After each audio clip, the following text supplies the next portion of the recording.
Esperando a professora Lia voltar.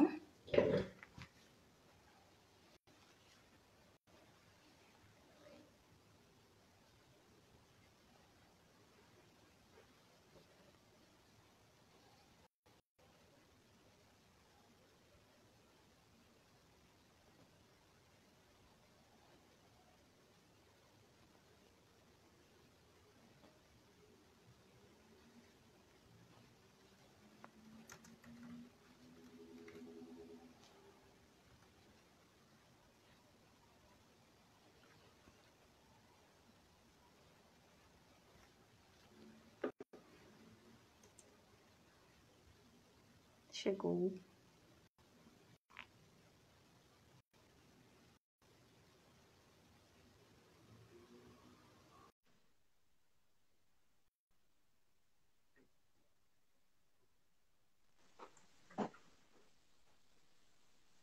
Professora Lia, estamos de volta. Tudo Você me bom? ouve? Na hora que eu vi, porque normalmente o Instagram cai depois de uma hora, né? Sim, sim. Aí eu falei, bom, deixa eu falar, porque senão a questão do colorismo, dos relacionamentos interraciais, do pardo, demora para responder, né? Mas eu fiz uma pesquisa, não sei se vocês conhecem, o meu segundo livro, ele é sobre famílias interraciais. O nome dele é Famílias Interraciais, Tensões entre Cor e Amor, né? E uma das questões, que é um dos capítulos do livro, que chama A Cor de Amanda, né? Ela é uma questão relacionada a isso, porque a Amanda é uma negra de pele clara, para alguns, e uma branca de pele encardida, que é o encardido lá do meu texto, para outros, né? Então, entre a família dela, por exemplo, de pessoas negras, ela é a branca da família. E entre as pessoas da família branca dela, ela é a negra da família. Porque exatamente ela está em um lugar, né, que ela não é, que em alguns momentos ela é vista como negra de fato, porque se a gente pensar que as relações raciais, elas e que a raça não é uma essência, né? Ela tem a ver com as relações produzidas historicamente, né? Em diferentes âmbitos do globo, né? Se a gente conseguir pensar que pessoas que são negras, sem dúvida, no Brasil, na África, às vezes não é, né? Ou se a gente pensar que pessoas que são brancas, sem dúvidas, no Brasil, nos Estados Unidos não é, a gente consegue entender que a raça é uma questão das relações de poder vigente de alguma sociedade. Isso acontece no micro lugar também, né? Tipo, tem pessoas que da família branca ela é negra e na família negra ela é vista como branca, porque ela não, né, não tem cor o suficiente para ser negra, como a outra não é branca o suficiente. Então, claro que isso deixa lugar a pessoa, identitariamente, nessa produção de subjetividade, em um limbo, né? Porque o que acontece? O mestiço no Brasil, ele foi construído com a ideologia de mestiçagem, ele foi construído como não como um fim em si mesmo, né? Tipo, a população mestiça é um fim em si mesma. Ela foi construída com a ideia da ideologia da mestiçagem, que era de embranquecer o país, né? Então, o mestiço foi sempre visto como aquela pessoa que pode vir a ser branco. Né? Ele pode ser que não, mas como ele já embranqueceu um pouco, o filho dele, se ele casar com branco, né, pode. E aí, essa ideologia do embranquecimento, que é o que pauta o racismo na sociedade brasileira. Então, obviamente que essas pessoas, em muitos lugares, ficam sem saber construir identidade. A Amanda, do meu livro, não é o nome dela, esse é o nome fictício, ela diz o seguinte: durante uma hora ela se classifica de três formas diferentes, né? Eu achei muito interessante, porque ela não queria dizer que ela era branca, porque senão parecia que ela estava negando a mãe dela, que era uma mulher negra. Mas ela não queria dizer que ela era negra, porque senão ela parecia que estava negando ao pai dela, que era branco. A entrevista era com todos eles juntos. Ela tem uma cor da pele que, se ela falar que ela é negra e assumir, falar e tal, as pessoas não vão dizer que ela não é. Mas se ela alisar o cabelo, sabe, é um pardo que hora pode ser jogado para lá e hora pode ser jogado para cá. E aí, no final das contas, ela fala: Olha, Lia, mas eu sei. É que eu sou do movimento, né, antirracista, sou do movimento negro, eu não posso falar isso, mas eu sei que eu sou a morena brasileira. Sei que esse é o meu lugar que as pessoas apontam. Ah, aquela morena, aquela morena, aquela morena. Eu sou a morena brasileira, né? Então, realmente, de fato, a gente tem, né, hoje uma questão identitária, né, e não muito estrutural, porque o fosso e o abismo que os pardos estão na sociedade brasileira é o mesmo que os pretos, né, pelos dados do IBGE. E é exatamente por isso que as políticas, né, são para pretos e pardos, e é por isso que o movimento negro, né, opta por colocar os pardos e pretos juntos nessa categoria, porque todos os dados do IBGE mostram que há acesso de saúde, acesso à educação, encarceramento em massa, violência policial atinge pardos e pretos da mesma maneira, né? Isso está ligado à estrutura, né? E porque essas pessoas historicamente também elas têm o mesmo legado, né? Histórico. Então elas estão estruturalmente nesse mesmo lugar. Agora, na produção de subjetividade, pode ser que isso seja um outro lugar, né? Então eu acho que. E aí, com as cotas raciais, ficou tudo. Como as cotas raciais têm sido o lugar de pautar a identidade, esse lugar ficou muito complexo, né? E muito difícil nessa produção de identidade. Muitos pardos, né? Nesse momento que eles falam, eu me assumo como preto, né? Eu me assumo como negro, e as pessoas falam, você não é negro, porque a tua pele é clara. Mas se eu falar que eu sou branco, as pessoas também falam, você não está assumindo tua negritude, né? E não à toa, a Sueli Carneiro falou numa live, acho que foi a semana passada, ela falou, um tiro no pé, esse colorismo, né? Esse colorismo é um tiro no pé para o movimento negro. Porque. E aí, agora eu vou falar como psicóloga, eu não acho, né, que a gente possa pegar e falar como psicóloga que, assim, quanto mais escuro sofreu mais, quanto menos escuro sofreu menos, porque o sofrimento ele vem do encontro com o racista. Não é a melanina na pele que faz alguém sofrer, é o encontro com o racismo. Eu vou dar o exemplo de uma entrevistada minha que eu sempre dou, que eu acho muito forte para a gente pensar isso. A Joana é filha de uma mulher negra. Tudo nome fictício, tá? Ela é filha de uma mulher negra com um pai branco, descendente de alemão aqui do Rio Grande do Sul. Aqui não, porque eu não estou no Rio Grande do Sul, estou em Santa Catarina, mas aqui pertinho, né? A mãe dela morre e ela é criada por essa família do pai dela, tá? Essa é uma família alemã, de descendência alemã, e ela vira a negra da família. O avô dela era tão racista que falava, você é negra. Ela vira empregada doméstica na família, enquanto ela tem sangue da família. Mas ela, porque a raça é um divisor muitas vezes das famílias, né? Então ela vira empregada doméstica porque ela diz que o pai dela é um pai muito fraco psicologicamente, ele era alcoólatra, tinha uma história assim, ele já tinha sido negado pelos avós de alguma forma, porque ele teve essa mulher que era negra e casou com ela, que morreu. E, enfim, ele volta para casa da família e leva essa menina. Então tem essa parte psicológica. Essa menina cresce como a negra da família. E ela passa por todas as violências. E quando a violência é familiar, todo mundo sabe que a violência familiar ela é uma cicatriz assim, tipo tontuante. Ela consegue sair desse lugar que ela fica quase em cárcere privado, sendo empregada doméstica, com 23 anos. Porque é no interior, tal, num, tipo quase um sítio. E ela vai para URGS fazer serviço social. Ela passa, faz serviço social. Quando ela chega lá, ela vai procurar um coletivo negro. Ela cresceu ouvindo que ela é negra. Ela é negra. Quando ela chega ali, alguém fala para ela, mas você não é negra. De fato, essa mulher, ela é uma pessoa de pele muito clara, negra de pele clara. Ela tinha um olho castanho quase esverdeado e um cabelo cacheado. Cacheado. Para muitas definições no Brasil, ela realmente, de fato, é aquilo que as pessoas chamam de morena, sei lá. Enfim, que é essa questão. Isso não quer dizer que sociologicamente ela não tenha, de fato, né, mais vantagens, sei lá, de repente, para acesso a empregos, né? Ou seja, que o padrão de beleza dela seja mais próximo daquilo que é nomeado como branquitude, que tem essa hegemonia, etc. E tal. Agora, a gente pode falar que essa pessoa não sofreu racismo? É impossível, né? E a gente pode dizer que ela sofreu mais ou menos? Por isso que quando a gente, como psicólogos, vai tentar entender o sujeito, a gente vai entender qual é o encontro dele, né? Qual é o encontro dele? O encontro dele foi com uma mãe racista, aquilo lá é uma violência, assim, tipo... E a pele dela pode ser clara, né? Então, esse colorismo realmente é um tiro no pé para várias coisas, né? Para entender o sujeito, para entender o que ele passou, para entender quais foram as mediações, né? Para produzir identidade. E, enfim, acho que essa. Não sei se eu respondi a Kelly, acabei falando bastante sobre isso. Mas eu acho que era esse o ponto mesmo da questão, né? Como que fica a questão da construção da identidade, se esse leque de cor, ele passa a definir a questão do negro no Brasil, né? Não que ele passa a definir, mas ele dialoga com essa diversidade do que é a população negra no Brasil. Eu entendi mais ou menos por esse lado. Acho que respondeu.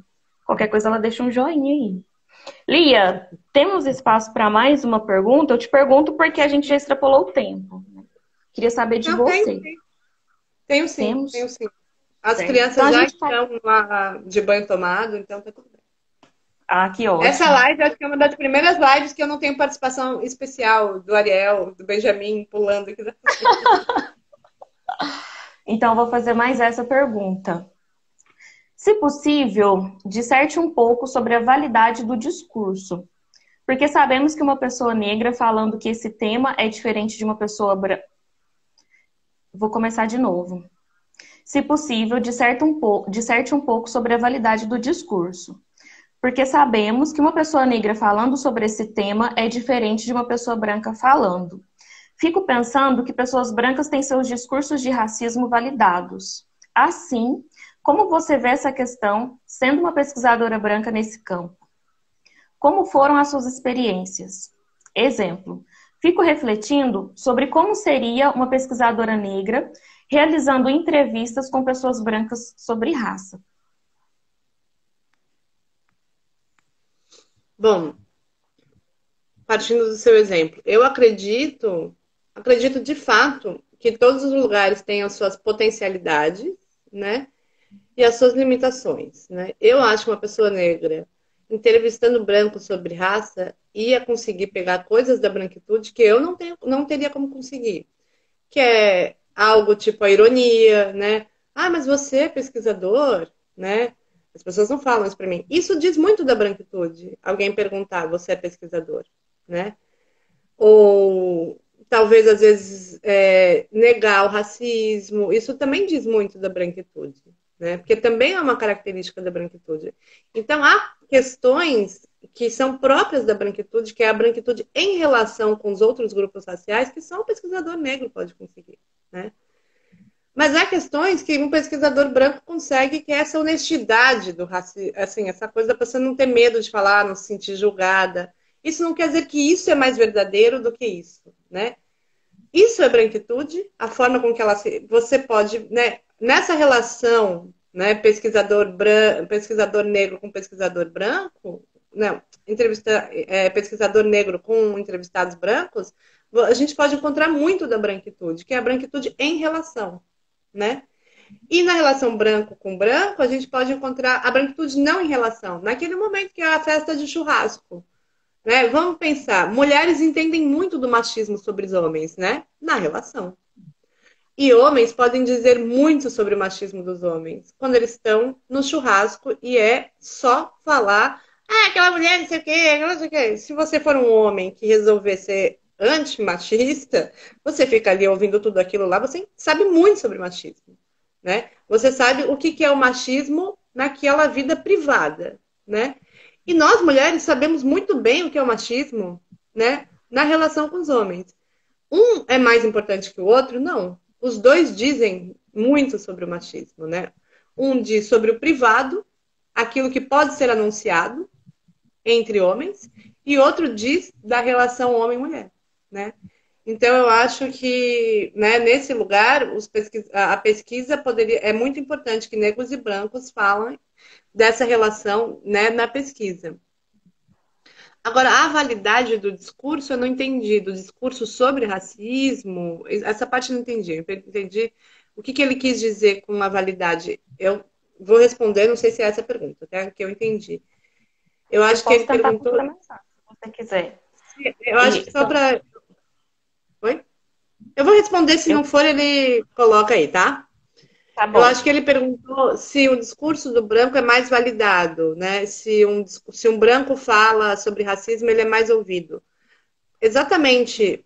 Como a branquitude é um lugar de vantagem estrutural, sendo eu uma pesquisadora branca, eu não saio desse lugar de vantagem estrutural. Mesmo que eu pegar e falar assim, pelo amor de Deus, eu não quero privilégio, eu sou antirracista, por favor, eu estou lutando contra o privilégio, eu não quero isso, em nome dos meus filhos, em nome do não sei o que, não sei o que.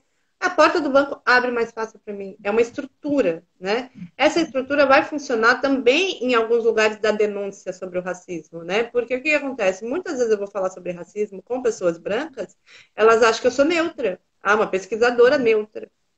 E uma pessoa negra, ah, é uma militante com raiva, enfim, né? Mesmo que a gente use os mesmos autores e fale o mesmo conteúdo, porque o lugar simbólico é outro, né? Ou é o próprio lugar da branquitude. Então, isso não tem escape, né? O próprio corpo branco não tem muito escape, por mais que eu não queira, por mais que eu não sei o quê, o corpo branco ele é cheio de significados compartilhados na sociedade atribuídos à branquitude, né? Que é um lugar realmente que não, por isso que a luta não pode ser individual. Esse sistema tem que ser desmantelado, né? Porque assim, não adianta, eu não vou escapar do privilégio, que nenhuma pessoa negra não vai escapar da desvantagem da violência racista se ela for na terapia e ela produzir negritude. Vamos supor ao contrário, né? Vamos pensar ao contrário. Uma pessoa negra que nasce num país racista, mas que tem uma família com identidade positivada, né, que cresce ouvindo que negro é lindo, né, e que, né, tem uma negritude ótima, ele pode não estar com sofrimento psíquico. E eu acredito profundamente. Isso não quer dizer que a polícia não vá parar ele. Né? Isso não quer dizer que ele não possa levar um tiro de bala. Né? Então, essas questões individuais, a gente consegue mexer na nossa subjetividade. Agora, mexer na nossa subjetividade não acaba com racismo. Né? E eu acho que o Fanon foi muito evidente quando ele fala o seguinte: gente, só tem um jeito de pensar o racismo, é mudar o mundo. Né? E aí, nesse sentido, que a gente não vai escapar disso, eu falando do racismo individualmente, né? Ou outra pessoa. O máximo que escapa é a pessoa mais próxima que está comigo. Mas a gente precisa de um mundo, a gente precisa de todas as mãos juntas para desmantelar essa estrutura. Né? Certo. Professora Lia, quero agradecer o aceite do seu convite na participação do Conversando com o NEAB, né? Acredito que foi um diálogo que contribuiu muito para a nossa formação, né, enquanto estudante das relações raciais, para as pessoas que estão participando, né, para a nossa formação crítica, né, com relação a isso. Principalmente no que diz respeito às noções da branquitude. A gente vivencia as questões, mas ao mesmo tempo esse ponto da crítica ele não aparece cotidianamente, né? Por vezes não existe uma necessidade de aparecer, por tudo isso que foi dito nesse momento aqui dessa live. Então, em nome do NEAB, agradeço a sua participação e se você quiser falar alguma coisa com relação a tentar fazer fechar uma fala ou deixar uma mensagem, fica à vontade. Eu vou agradecer a Camila, agradeço a Andréia. Eu falei com a Camila assim, tipo, tava muito sem tempo, né? Mas eu sempre faço questão de falar para os NEABs, para a formação. Né? Essa é a minha base, né? No sentido de que eu sou uma professora universitária, que, na verdade, eu acredito na formação. Eu sei que a educação ela não vai dar conta sozinha, mas ela é um grande processo para que, pelo menos, as pessoas se formem de uma forma mais crítica. E quem sabe essas pessoas não vão estar no legislativo, né? Quem sabe essas pessoas não vão estar em alguns outros lugares e outros cargos, né, da sociedade que conseguem mexer um pouco mais com a estrutura. A gente precisa formar todos os nossos profissionais, né, antirracistas. Então, sempre que precisarem para essa formação, eu tiver tempo, eu estou falando. Eu agradeço, né, o convite, a Camila, e agradeço a Andréia pela mediação, pelas perguntas, e estou aqui, né, juntos nessa formação. Ok, obrigada. Obrigada a todo mundo que compareceu, que enviou perguntas. As duas lives, né? Uma live está dividida em duas. estão salvas na página do NEAB UF no Instagram, ok? Obrigada a todos, tenham todos uma ótima noite, todos e todas. Boa noite. Boa noite.